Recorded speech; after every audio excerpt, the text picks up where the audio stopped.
নবীজি সাল্লাল্লাহু আলাইহি ওয়াসাল্লাম বলছেন, আকসিরু যিকরা হাদিমিল লাযযাত। আমার উম্মত, এমন একটা দিন আসবে তোমার, যেদিন তোমার সব আনন্দ, সব ভালোবাসা, সব স্বাদ, সব মজা, সব স্পন্দন স্তব্ধ হয়ে যাবে। সেই মৃত্যুর কথা তুমি খুব স্মরণ করো। মৃত্যু তোমার জিহ্বার স্বাদ নষ্ট করে দিবে। মৃত্যু তোমার কানের শ্রবণ শক্তি স্তব্ধ করে দিবে। মৃত্যু তোমার চোখের পলক বন্ধ করে দিবে। মৃত্যু তোমার হাতের নড়াচড়া বন্ধ করে দিবে। মৃত্যু তোমার নিঃশ্বাসের আসা যাওয়া বন্ধ করে দিবে। মৃত্যু তোমার হার্টবিট, হৃদস্পন্দন বন্ধ করে দিবে। নিথর বানায় ফেলবে। পৃথিবী থাকবে, তুমি থাকবে না। রাতও হবে, দিনও হবে, রোদও উঠবে, বৃষ্টিও হবে, আলো ফুটবে, অন্ধকার আসবে।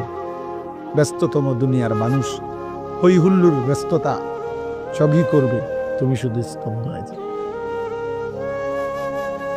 তুমি শুধু স্তব্ধ হয়ে যাবে।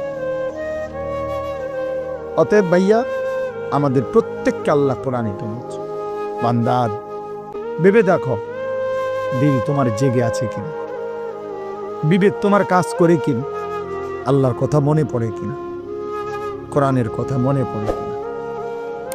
কতদিন হয় আল্লাহ ভুলে গেছে, কতদিন হয়, কতক্ষণ হয়। নবীজি সাল্লাল্লাহু আলাইহি সাল্লাম, তাহলে এই জন্য বললাম, আমাদের এই বিবেক, আমার অনুভূতি, আমার আখিরাতের অনুভূতি আছে কিনা, এটা আমাদের ভাবা উচিত, আমাদের ভাবা উচিত।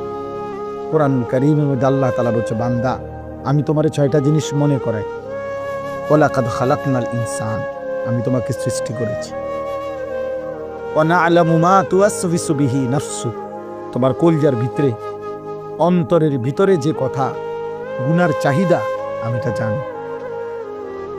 ওয়া নাহনু আকরাবু ইলাইহি মিন হাবলিল ওয়ারিদ, তোমার অস্তিত্বের রক্তের শিরা উপশিরা চলে যেই রগ রেশার মধ্যে, আমি আল্লাহ তার চেয়ে তো তোমার নিকটে আছি। ইয ইয়াতালাক্কাল মুতালাক্কিয়ানি আনিল ইয়ামিনি ওয়া আনিশ শিমালি কাঈদ, 24 ঘন্টা তোমার ডানে বামে আমার 2জন ফেরেশতা তোমার আমলনামা লিখছে। মা ইয়ালফিজু মিন কাওলিন ইল্লা লাদাইহি রাকিবুন আতীদ, তোমার এই জবান দিয়ে যখন যা বের হয়, কথা, আওয়াজ, শব্দ, বাক্য, আমার আরেকজন পৃথক ফেরেশতা আলাদা আরেকটি ফাইলে শুধু তোমার জিহ্বার জবানের কথাগুলো লিখে রাখছে। আল্লাহ বলেন, এই 5টি কথা তোমারে আমি স্মরণ করাইলাম। 1, আমি তোমাকে সৃষ্টি করেছি। 2, আমি তোমার অন্তরের গভীরের কথাও জানি। 3, আমি তোমার অস্তিত্বের সবচেয়ে নিকটে আছি। 4, আমার 2জন ফেরেশতা তোমার সাথে আছে। 5, আমার একজন পৃথক ফেরেশতা তোমার জিহ্বার কথাগুলো লিখতেছে।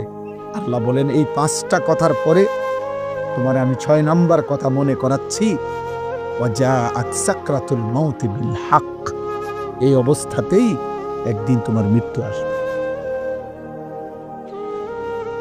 এই অবস্থাতে, মানে পূর্বের 5টা 1 সেকেন্ডের জন্য তোমার থেকে আলাদা হলো না, কোনোদিনও না। আমি তোমাকে সৃষ্টি করেছি, এ কথা তুমি জীবনের কোনো পর্যায়ে গিয়েও অস্বীকার করতে পারতাম।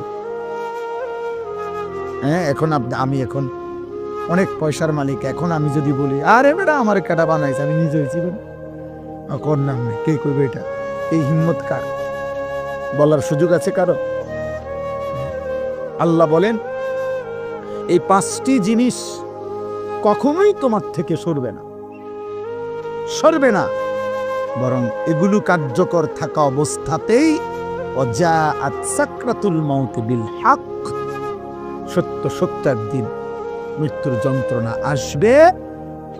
যালিকা মা কুনতা মিনহু তাহিদ, আল্লাহ বলছে, বান্দা এই মৃত্যু থেকেই তুমি বারবার পলায়ন করতে চেয়েছিলে। প্রত্যেকবারে জ্বর হয়েছে, সর্দি হয়েছে, মাথা ব্যথা হয়েছে, পেট ব্যথা হয়েছে, একটু সামান্য কোনো কাটা ছিঁড়া হয়েছে, দৌড় দিয়া ডাক্তারের কাছে গেছো গা, ওষুধ খাইয়ে লাইছো তাড়াতাড়ি যাতে মরে না যাও, আবার বাইচা গেছো, তুমি মনে করছো ওমা ওষুধ খাইলে যদি ভালো হয়ে যাই, তাইলে আমি তো মরতাম না। আল্লাহ বলে, না বান্দা, তুমি বোঝো নাই, রোগে না বারবার আসে, মৃত্যু বারবার আসে না।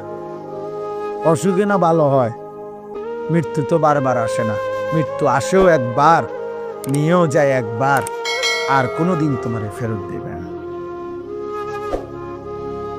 আর কোনোদিন না, আর কোনোদিন। অতএব তুমি এ কথা মনে রাখো, বিবেক যেন মরে না যায়, দিমাগ যেন মরে না যায়, কলিজা যেন বন্ধ হয়ে না যায়।